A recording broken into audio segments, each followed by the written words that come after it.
ಇವತ್ತಿಂದನೇ ZEE5 ಅಲ್ಲಿ ಹಳ್ಳಿ power season 2 ಶುರುವಾಗ್ತಾ ಇದೆ. ಇದನ್ನು ಅವರು ಹಳ್ಳಿ ಪವರ್ ರೀಲೋಡೆಡ್ ಅಂತ ಕರೆದಿದ್ದಾರೆ, ಬಟ್ ಆ್ಯಕ್ಚುಲ್ ಆಗಿ ಇದು ಸೀಸನ್ 2. ಇದು ನಿಮಗೆ ಗೊತ್ತಿದೆ. ಹಾಗೆಯೇ ಈಗಾಗಲೇ ಇವತ್ತು ಕಂಟೆಸ್ಟೆಂಟ್ಗಳ ಎಂಟ್ರಿ ಆಗುತ್ತೆ ಅನ್ನೋದ್ರ ಬಗ್ಗೆ ಪ್ರೋಮೋ ಕೂಡ ರಿಲೀಸ್ ಆಗಿತ್ತು. ಇವತ್ತು ರಾತ್ರಿ 9 ಗಂಟೆಗೆ ಕಂಟೆಸ್ಟೆಂಟ್ಗಳು ಒಬ್ಬೊಬ್ಬರಾಗಿ ಬರ್ತಾರೆ. ಅದಕ್ಕೆ ಸಂಬಂಧಪಟ್ಟ ಹಾಗೆಯೇ ಮತ್ತೊಂದು ಪ್ರೋಮೋದಲ್ಲಿ ಒಂದು ವಿಷಯವನ್ನು ಅವರು ರಿವೀಲ್ ಮಾಡಿದರು.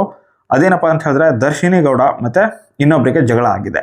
ಆ ಜಗಳ ಆಗಿದ್ದು ಯಾರ ಜೊತೆ ಮತ್ತು ಆ ಜಗಳ ಯಾಕಾಗಾಯಿತು ಅದ್ರ ಬಗ್ಗೆ ಹೇಳ್ತೀನಿ. ಅದ್ರ ಜೊತೆಗೆ ದರ್ಶಿನಿ ಗೌಡ ಅವರು ಒಂದು ಜಬರ್ದಸ್ತ್ ಆಗಿರೋ ಕಂಬ್ಯಾಕನ್ನು ಮಾಡಿದ್ದಾರೆ ಮತ್ತು ಇದು ಎಕ್ಸ್ಕ್ಲೂಸಿವ್ ಆಗಿರುವಂತಹ ಅಪ್ಡೇಟ್, ಎಲ್ಲೂ ಕೂಡ ಸಿಗೋದಿಲ್ಲ. ಬಟ್ ನಾನು ನಿಮ್ಗೆ ಕೊಡ್ತಾ ಇದ್ದೀನಿ, ನೋಡೋಣ ಎಷ್ಟು ಜನ ಇಷ್ಟಪಟ್ಟು ವಿಡಿಯೋಗೆ ಲೈಕ್ ಮಾಡ್ತೀರಾ ಅಂತ ಹೇಳಿ.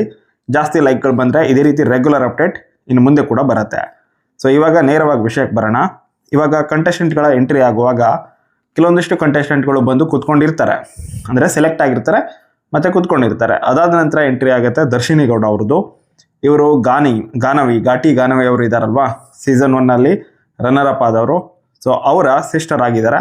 ಸೊ ದೊಡ್ಡಮ್ಮ ಅಂತ ಅವರನ್ನು ಇವರು ಕರೀತಾರೆ, ಅಂದರೆ ದರ್ಶಿನಿ ಅವರನ್ನು ಗಾನವಿ ಅವರು ಕರೀತಾರೆ ದೊಡ್ಡಮ್ಮ ಅಂತ ಹೇಳಿ. ಸೊ ಅವರು ಬಂದಾಗ ಸ್ವಲ್ಪ ಜಾಸ್ತಿ ಬಿಲ್ಡಪ್ಪನ್ನೆಲ್ಲ ಕೊಟ್ಟಿದ್ದು ಗಾನವಿ ಅವರೇನೆ ಜಾಸ್ತಿ ಮಾತಾಡಿದರು. ನಂತರ ಅವರನ್ನು ಸ್ಟೇಜ್ ಮೇಲೆ ಕರೆದು ಕೂಡ ಮಾತಾಡಿಸಲಾಗುತ್ತೆ.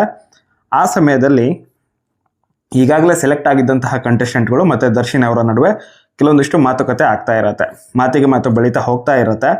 ಆ ಸಮಯದಲ್ಲಿ ಇಲ್ಲಿ ಗಾನವಿ ಅವರು ಕೆಲವೊಂದಿಷ್ಟು ಮಾತುಗಳನ್ನು ಹೇಳ್ತಾರೆ. ಸೊ ಆವಾಗ ಸ್ನೇಹ ಗೌಡ ಅವರು ಮೌತ್ ಪೀಸ್ ಬಂದುಬಿಟ್ಟಿದೆ ದೊಡ್ಡಮ್ಮ ಅವ್ರದ್ದು ಅಂತ ಹೇಳ್ತಾರೆ. ಅಂದರೆ ದರ್ಶಿನಿ ಅವರಿಗೆ ಹೇಳಿದ್ದದು. ದರ್ಶಿನಿ ಅವರು ದೊಡ್ಡಮ್ಮ ಆದರೆ ಅವರ ಮೌತ್ ಪೀಸ್ ಆಗಿರೋದು ಗಾನವಿ ಅವರು ಅಂತ ಹೇಳಿ ದರ್ಶಿನಿ ಮತ್ತು ಇವರು ಗಾನವಿ ಅವರಿಗೆ ನೇರವಾಗಿಯೇ ಹೇಳಿದರು. ಇಲ್ಲಿ ಸ್ನೇಹ ಅವರು ಒಂದು ರೀತಿಯಲ್ಲಿ ಅವ್ರು ಹೇಳಿದ್ದು ಸರಿಯಾಗಿನೇ ಇತ್ತು ಅಂತ ಕೂಡ ಅನಿಸುತ್ತೆ. ಯಾಕಂತಂದರೆ ಕಂಟೆಸ್ಟೆಡ್ ಆಗಿ ಬಂದಿರೋದು ದರ್ಶಿನಿ ಅವರು. ಸೊ ಅವ್ರ ಪೊಟೆನ್ಷಿಯಲ್ ಏನಿದೆ, ಸೊ ಅದನ್ನು ಅವ್ರು ತೋರಿಸ್ಬೇಕು ಹೊರತು ಅವ್ರ ಸಿಸ್ಟರ್ ಅಲ್ಲ. ಅವರು ಆಲ್ರೆಡಿ ಸೀಸನ್ 1 ಇದ್ದವರು. ಸೊ ಅವ್ರೇನಿದ್ರು ಇವರನ್ನು ಇಂಟ್ರೊಡ್ಯೂಸ್ ಮಾಡಿಕೊಡ್ಬಹುದು ಅಷ್ಟೇ. ಬಟ್ ಸ್ಟೇಜ್ ಮೇಲೆ ಬಂದು ಅವ್ರ ಪರವಾಗಿ ಮಾತಾಡೋದು ಸರಿ ಅಲ್ವೇನೋ ಅಂತ ನನಗನ್ಸುತ್ತೆ. ಸ್ವಲ್ಪ ತಾವೇನೋ ಪುಷ್ ಕೊಟ್ಟಂಗೆ, ಅದು ಎಕ್ಸ್ಟ್ರಾ ಪುಷ್ ಕೊಟ್ಟ ರೀತಿನಲ್ಲಿ ಅನಿಸುತ್ತೆ. ಬಟ್ ಅವ್ರವ್ರ ಪ್ರಕಾರ ಅವ್ರವ್ರು ಸರಿನೇ. ಅದು ರಿಯಾಲಿಟಿ ಶೋ, ಅಲ್ಲಿ ಅಕುಲ್ ಬಾಲಾಜಿ ಅವರು ಕೂಡ ಇದ್ದಾರೆ. ಅವರು ಅದನ್ನು ನಿಭಾಯಿಸಬೇಕಾಗಿತ್ತು. ಯಾಕಂತಂದರೆ ಅಲ್ಲಿ ಕೆಲವೊಂದಿಷ್ಟು ವರ್ಡ್ಗಳು ಕೂಡ ಬಂದಿದ್ದಾವೆ, ಡ್ಯಾಶ್ ಯು ಅಂತ. ನಿಮ್ಗೆ ಗೊತ್ತೇ ಇದೆ, ನೋಡಿರ್ತೀರ. ಸೊ ಆ ಥರದ ಪದಗಳು ಬಿಗ್ ಬಾಸ್ನಂತಹ ರಿಯಾಲಿಟಿ ಶೋನಲ್ಲಿ ಬಂದರೆ ಕಿಚ್ಚ ಸುದೀಪ್ ಅವರು ಇಮಿಡಿಯೇಟಾಗಿ ಅವರನ್ನು ಮನೆ ಕಳಿಸ್ತಾಯಿದ್ರು. ಸೀರಿಯಸ್ ಆಗಿ ವಾರ್ನ್ ಕೂಡ ಮಾಡ್ತಾಯಿದ್ರು, ಬೈತಾಯಿದ್ರು ಕೂಡ. ಬಟ್ ಇಲ್ಲಿ ಆ ರೀತಿಯಾಗಿ ಆಗಿದ್ದೇನೂ ಕಾಣಿಸ್ಲಿಲ್ಲ. ಅಲ್ಲಿ ಈ ರೀತಿಯಾಗಂತೂ ಪದಗಳು ಬರುವಾಗ ಅಕುಲ್ ಬಾಲಾಜಿ ಅವರಲ್ಲಿ ಸೈಲೆಂಟ್ ಆಗಿದ್ದ ರೀತಿನಲ್ಲೇ ಕಾಣಿಸ್ತು ಪ್ರೋಮೋದಲ್ಲಿ. ಬಟ್ ಆ್ಯಕ್ಚುಲಾಗಿ ಎಪಿಸೋಡಲ್ಲಿ ಹೆಂಗಿರ್ತಾರೆ ಅದನ್ನು ವೇಟ್ ಮಾಡಿ ನೋಡೋಣ. ಸೊ ಇದೆಲ್ಲ ಜಗಳಗಳಾಗಿದೆ, ಅದು ನಿಮ್ಗೆ ಗೊತ್ತಿದೆ. ಬಟ್ ಇಲ್ಲಿ ದರ್ಶಿನಿ ಗೌಡ ಅವರು ಒಂದು ಜಬರ್ದಸ್ತ್ ಆಗಿರೋ ಕಂಬ್ಯಾಕನ್ನು ಮಾಡಿದ್ದಾರೆ. ಅದೇನು ಅಂತ ಹೇಳ್ತೀನಿ. ಅದಕ್ಕೂ ಮೊದಲು ವಿಡಿಯೋಗೆ ಒಂದು ಲೈಕ್ ಕೊಡಿರಿ.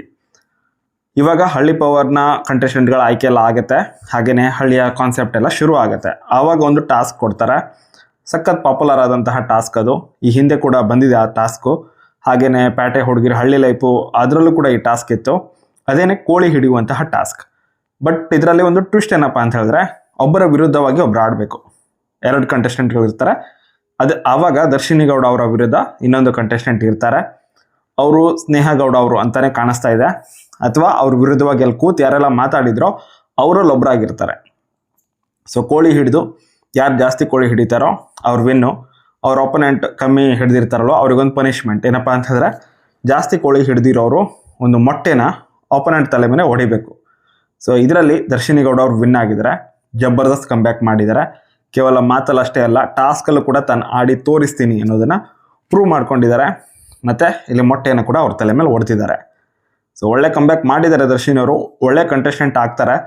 ಹಾಗೆಯೇ ಉಳಿದಿರುವಂತಹ ಸ್ಪರ್ಧಿಗಳೇನು ಕಡಿಮೆ ಇಲ್ಲ, ಎಲ್ಲರೂ ಕೂಡ ಪ್ರತಿಯೊಂದು ಟಾಸ್ಕನ್ನು ಕ್ರೇಜಿಯಾಗಿ ಆಡ್ತಾ ಇದ್ದಾರೆ. ಸೊ ಈ ಟಾಸ್ಕ್ನ ಬಗ್ಗೆ ನಿಮಗೆ ಅಪ್ಡೇಟ್ಗಳು ಬೇಕು ಅಂತ ಹೇಳಿದ್ರೆ ಫಾಲೋ ಮಾಡ್ಕೊಳ್ಳಿ. ಈ ವಿಡಿಯೋದಿಂದ ಒಂದು 20 ಜನ ಆದರೂ ಫಾಲೋ ಮಾಡ್ಕೊಂಡ್ರಿ ಅಂತ ಹೇಳಿದ್ರೆ ಹಳ್ಳಿ ಪವರ್ ಬಗ್ಗೆ ರೆಗ್ಯುಲರ್ ಆಗಿ ಅಪ್ಡೇಟನ್ನು ನಾನು ಕೊಡ್ತಾ ಹೋಗ್ತೀನಿ. ಇಷ್ಟ ಆದರೆ ಲೈಕ್ ಮಾಡಿ, ಮತ್ತು ಇದೇ ರೀತಿ ವೀಡಿಯೋಸ್ ರೆಗ್ಯುಲರ್ ಆಗಿ ಬೇಕು ಅಂತಂದರೆ ಮಿಸ್ ಮಾಡದೆ ಸಬ್ಸ್ಕ್ರೈಬ್ ಮಾಡ್ಕೊಳ್ಳಿ. Thank you. ಮುಂದಿನ ವಿಡಿಯೋದಲ್ಲಿ ಮಸ್ತ್ ಸಿಗೋಣ. ಬಾಯ್.